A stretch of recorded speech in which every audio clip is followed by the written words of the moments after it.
Hey, what's happening? Game One SirJames coming at you guys with another video, and in today's video I'm here to give you guys a channel update and a video game haul. So hopefully you guys are enjoying your Labor Day weekend. If you are someone who has been affected by the hurricane over in Houston, Texas, hopefully everything is okay for you or any family members that you may have out there. And of course, if you've been able to go out there and help in any way, that's very awesome of you. Or if you're not able to, hopefully you've made a donation or so. As for me, I have made a $300 donation to the cause, and of course I've also purchased one of these pins over on Bungie's website. If you're someone who does play Destiny, you can actually purchase one of these exclusive pins. All of the proceeds that is obtained through that will go towards the hurricane victims. A link to that is in the description down below. But again, hopefully everyone is doing well out there, and hopefully you'll be able to rebuild pretty soon. Anyways, back to the initial updates. Kind of want to get that out there because not everyone was aware of that situation, and again, it's just pretty harsh out there. So anyways, the first thing I want to go ahead and talk about is in regards to a game that I was hoping to review this weekend but just didn't have the time to, and that is the Mario plus Rabbids video game, which is an exclusive on the Nintendo Switch. The reason why I didn't have time is because I've just been super busy with a lot of different things, you know, working multiple jobs and all that, and getting ready for Destiny 2. Just again, you kind of have to pick and choose what you're gonna do. So again, I apologize about that. I'm hoping I could review it maybe this week if I could beat it. Haven't quite beaten it quite yet. But I will say, if you are kind of curious, is it worth it? I would say if you love Mario and you like RTS games, then yes, there's definitely humor to be had here. And if I were to get a rating right now between what I've played, easily a 9 out of 10 recommendation right off the bat. But again, super fun game nonetheless. And the other thing I want to go ahead and update you about is a game that's coming out this week, which of course is Destiny 2. Yes, I will be working on Destiny 2 here on the channel. I don't plan on doing like a major walkthrough of the campaign or anything, unless if you guys really want that. But the thing I will be doing and continue to do like I did in Destiny 1 is those armor videos. I kind of did the armor videos late into Destiny 1's life cycle, but basically what I did there, for those of you who are unaware, is that I would go and grind out full armor sets from the helmet all the way to the mark of each character, and then I'll show you guys what the full set looks like, change it between different shaders, and of course I would go and basically provide information of where you get it, how you obtain it, all that fun stuff. You know, some people normally just go to the vendors and preview the armor set. For me, I'd go out of my way to actually obtain the full armor set, because that's the only way you're going to show it properly. At least, again, that's just my opinion. So I'll be working on that as well. And of course, any type of major information like certain exotics of how to get, I'll probably do that as well. So for me, I'm going to be getting Destiny 2 on the PlayStation 4, and then eventually when it comes out, I'm also going to get it on PC. So whatever characters I am on PlayStation 4, I'll be the complete opposite on the PC side to ensure that we have all the characters covered as well. So if I'm not doing any armor videos for certain characters right away, that's probably because, again, I'm waiting for it to release on PC and vice versa. So hopefully you guys are aware. And after thinking about it, honestly, I think I'm going to start off as the Titan class for Destiny 2 because I like his updated abilities, especially with his perks where he's able to create a half shield or full shield. And I like the update perk to the Striker subclass as well. But if you are getting the game, let me know in the comment section down below. And if you're on PlayStation, hopefully we may see each other. Anyways, let's go ahead and get to the video game haul before I share the biggest part for last. So I finally have a Nintendo 64, so happy about that. I got all the hookups and stuff, I just kind of took it off so it's easier to kind of showcase to you guys. So finally picked up one of those. I never had the N64 as a kid, but my cousins did, and we would have played that a lot. And these were some games I picked up right away. The first one, which is a must-have for me, is the Star Wars Rogue Squadron. You could also find this on PC through Steam as well. Then, of course, we have one of my favorites, Tom Clancy's Rainbow Six, the original installment. This is also a fun cooperative game. And, of course, we also have the WCW NWO Revenge. I'm not really much of a wrestling fan, so I don't know who these are up front. Actually, no, I think I know one, Hulk Hogan or something like that. Again, that's how much of a wrestling I know. But I have played this one before back in the day with my cousins, and it was actually something I was pretty good with.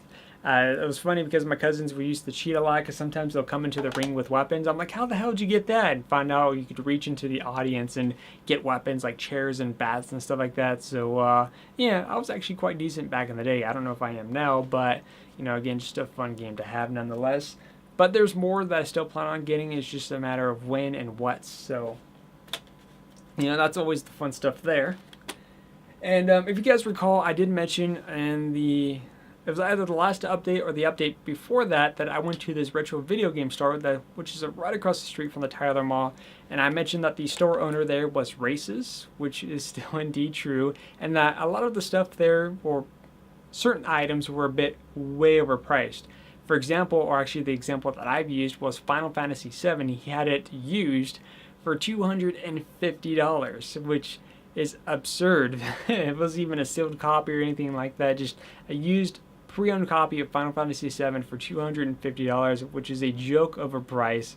And he was serious about that too. But yeah, anyways, it was through him that I discovered another location called Frankensons, which Frankensons apparently is a big warehouse filled with vendors. And if you are someone who likes old toys to some of the current stuff, or even a pop collector, that's the place to go to. And I went there yesterday finally, and oh my gosh, that place was like heaven on earth. It's basically to the point where if I had $10,000, I could easily spend it there and find something no matter what, because there's just collectibles of all kinds, old toys, even some of the classic Transformers. I don't know how many of you had some of the old Transformer action figures back in the day, but they also had a lot of the sideshow collectibles too, stuff that I would see images of, and basically to the point where like I wish I could see that in person.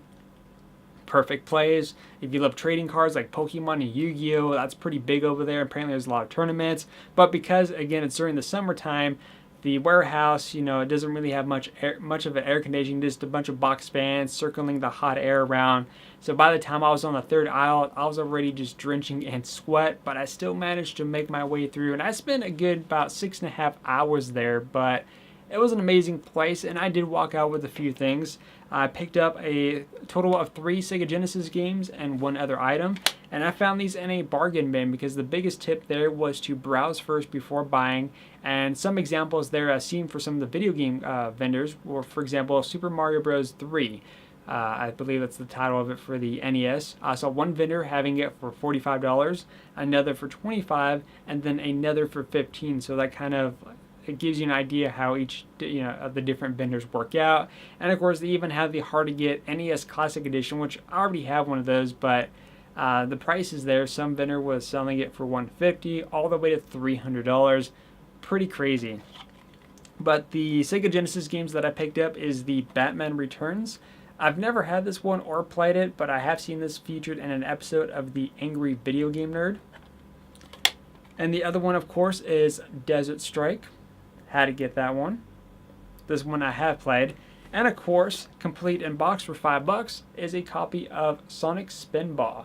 Another fun Sonic game right here. I kind of wish they, I'm hoping, Nintendo will add some of the retro games for backwards capability, because I would like to maybe have some of the Sega Genesis games added. I don't know if that's going to happen, but I could only wish.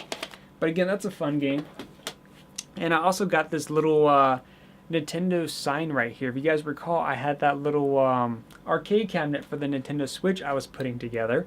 And I was trying to figure out what I was going to do for this front section here. So this little Nintendo sign I think will be perfect right up there. I'm not sure if it's centered, but you guys kind of get the idea. I think that's going to work out quite well. So again, I'm pretty pleased to finding that. But there's not only these little signs too, but there's even some of the large ones.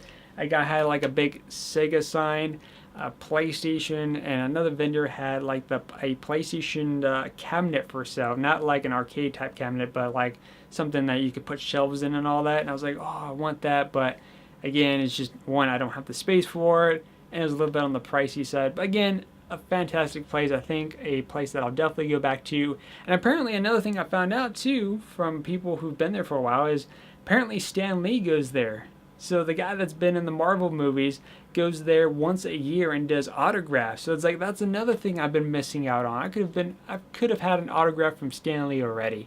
So hopefully maybe I could figure out when he'll come again, and maybe get like a Stan Lee sideshow collectible figurine of him, or a pop or something like that for him to sign, because it'd be kind of nice. I don't have an autograph from anyone, but it'd be kind of cool to have an autograph from Stan Lee. I mean, he's already getting a lot older and stuff like that. I don't know how long he's going to be around, but hopefully he's around for a long time. But again, it'd be kind of cool to get an autograph from him nonetheless. Anyways, the last and final thing is I mentioned that I don't have a 4K TV or monitor of any kind, but I have stated that I would get one after I do a little bit of research trying to figure out which one would be the best option to go with. And of course, if I could get one for a pretty good deal, which I did. So, this is the one I got right here. The box is a bit heavy. It's not in the box right now, but this is a LG 4K IPS 4K display. This normally runs at $500, but I got it on sale for $400, and then of course I had a $50 coupon for Best Buy, so I got it for about $350 plus tax, so it's about $400 give or take.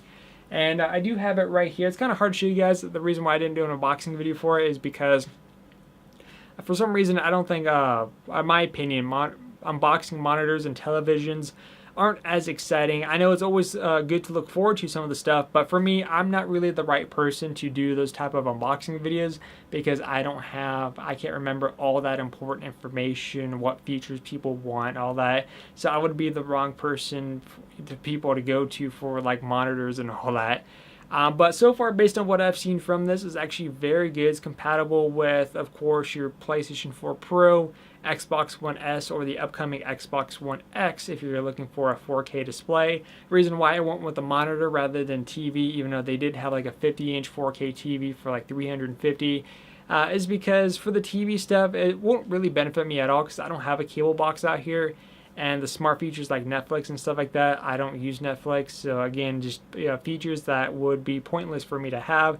And it made sense for me to go with a monitor. And plus, I don't like huge displays. I like anything that is from a 20-inch display to something that's less than a 32-inch display.